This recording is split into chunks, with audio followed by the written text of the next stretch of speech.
How's it going today, guys? Sometimes I often wonder, what was it like to have been on the Oregon Trail or been a miner during the gold rush? Thinking back on times that I won't ever be able to experience. And so I thought the history at my hands right now is my vehicles and the tools I have. So I thought, what about doing a video about what would it have been like to have done a car back then? And then so that kind of leads me down to, so all the bigger muscle cars have always been done, because that's what everybody wants to hear about. But what everybody drove, like this 66 Chevy 2 4-door, was been a little bit different than what the muscle cars are. It's not as high luxury, and it has unique quirks to it. So I thought I'd do a video about what was it like to have just had a typical car back in 66 or the mid 60s, late 60s. Not so much the late 60s because they changed some stuff. This is kind of at this car would be at the tail end of some of the changes that they were going to make going forward. So I'll start the video off with this. Here's the vehicle we're going to be talking about in this video. A 1966 Chevy 2. It is a higher end model with the Nova package. How to go about and claim this is not going to be super biased is the door does shut. I have been driving this particular car since 2015. I bought it in 2014, and then I had problems with my first car, my daily driver at the time, and I ended up having to drive this, and I've went through numerous issues with it as it had been sitting for years. Anything that has been changed on it, as I go through this video, I'll make note of that. For instance, it is a little bit bigger motor. It originally had a 194 in this car. It has a 1967 250 straight six. Same basic motor, just larger. As far as the coolant, which my temp looks like it's really high, my temperature is read up at the head, not at the thermostat. I also had to upgrade radiators to make this work, as the original radiator was a little too small for this 250.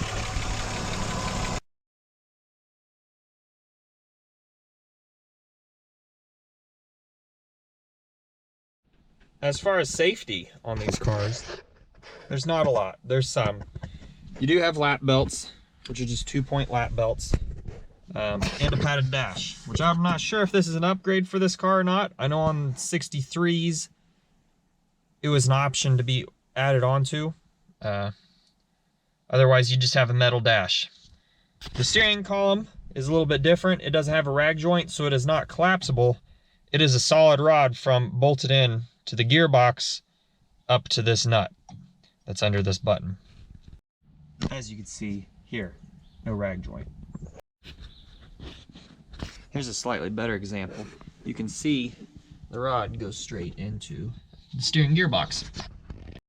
Stopping's kind of one thing. This car has no booster. Also, it's a single line to the front and the rear. So, if you were to get a leak somewhere, you effectively lose your brakes eventually after the fluid drains out. It's also drum brakes only. Now, you could have ordered this car with boosted drums or discs, but this one doesn't because it's one of the more basic. Now, one thing people complain about is how hard it is to turn a car without manual steering, and it's really not that bad. It has a little bit of weight to it as in turning, but once you're running, it's really quite easy. Another thing that a older car definitely doesn't have is traction control, which can be a pain in the butt. But growing up without traction control, I don't think you would know the difference. You just learn to accept it for what it is.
So the question comes up of how effective are old car heaters? And so I left the thermometer in the car overnight. We're going to start it up and take it. I lost the light from back there. And take it down the road. I don't know how long the drive is. I'll note that. To say this heater core though has been flushed within the last year. I just ran a garden hose through it. So it should be working at its full capability within reason. So I'll go ahead and get started and we'll see how it looks here in 20-30 minutes. The heater going full blast. Alright, so I've had the car running on defrost for the last 5 minutes. That's what our temp is now. So I'll flip it over to heater and head on out. Alright, so here we are 20 minutes later. As you can see, the temperature is up. So they are pretty effective, and it's pretty warm in here with the jacket on.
Opposite spectrum of the heater, for cooling, not only do you have the 4 regular roll-up windows like a normal car has, you have the vent windows. Mine happened to leak, hence the piece of paper back here. those let in a lot of air. And if you didn't want to let in that much air, you also have the control of floor vents. Both sides have floor vents as well as the wing window. As far as one creature comforts, the radio, which most people do enjoy having in a vehicle, a family car like this would have came with a AM radio, which is what this car has, and one speaker, which is right up front. You could option to have a dual speaker, which would have one speaker in the rear and one in the front. However, the bottom line car would only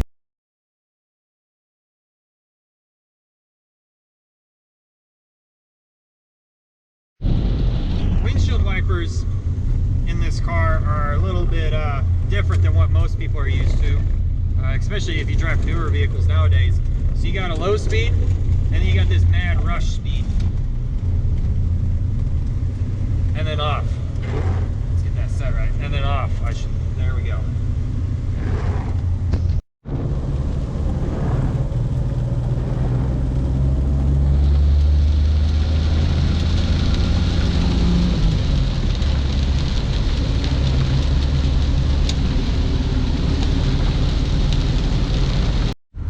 Now the transmission for this car is a 3 on the tree, which is it's an H shift pattern, just like it would be on floor. A lot of people complain about they get hung up and they're junk, but really if you keep the bushings and everything nice and set, you don't really have any issues. And really the only thing to keep an eye on is the bushings, short of the transmission, the synchros, and that. It's a very simple system.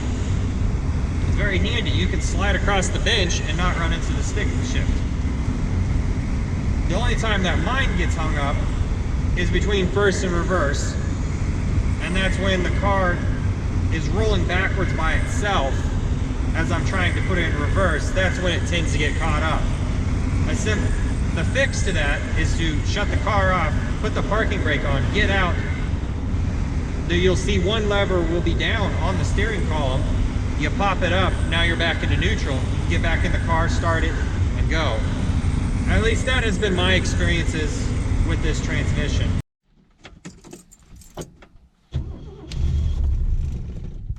Not again.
headlights weren't all what they used to be.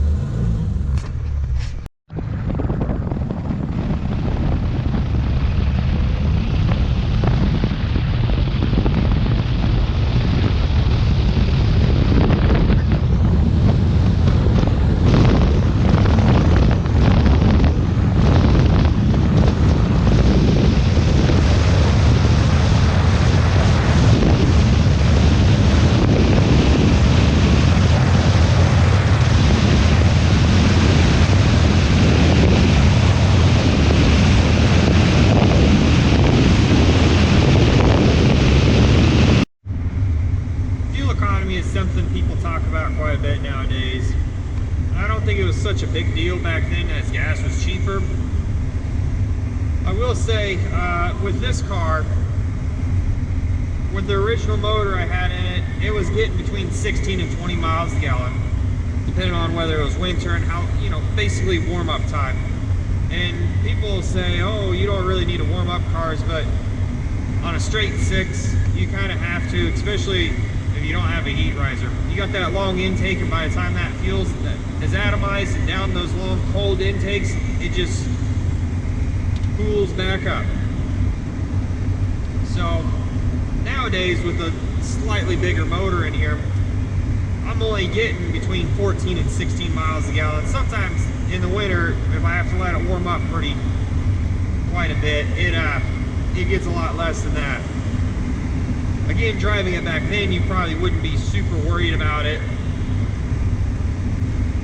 The fuel tank size on this car is only 16 gallons, so you're kind of limited.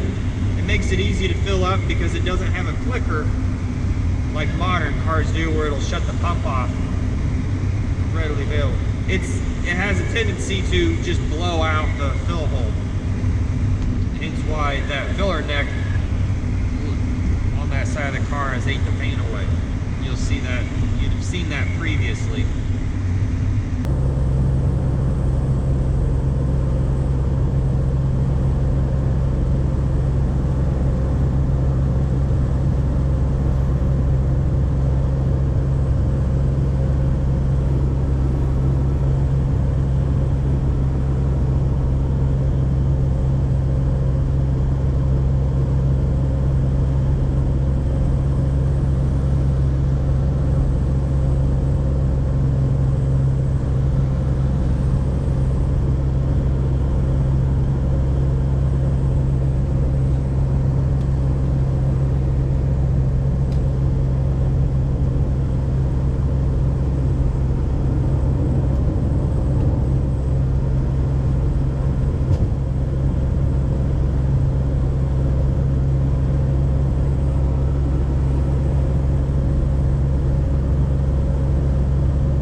I've been trying to think about how am I going to finish this video and summarize what I want to express about this. What was it like?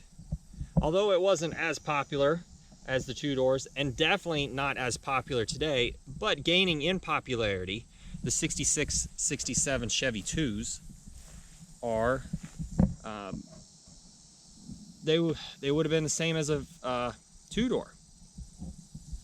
If you think about it, really the only difference platform-wise on the Chevy 2 would have been the extra doors, and it wouldn't be outfitted with a high performance motor. I'm hoping this video kind of gives a look into what it would have been like to have a family commuter car of 66. So I hope this video kind of gives a glimpse into what it would have been like to actually own a 66 and drive it at that time. Pretty low option car. Not a lot of power, obviously, but something you could take your family, carry your family around in, or drive to work every day. Obviously, it wasn't the highest option vehicle, but it had some options. Better than radio delete, better than a 4-cylinder. So I hope this video brought some enjoyment to you, looking at the Chevy 2.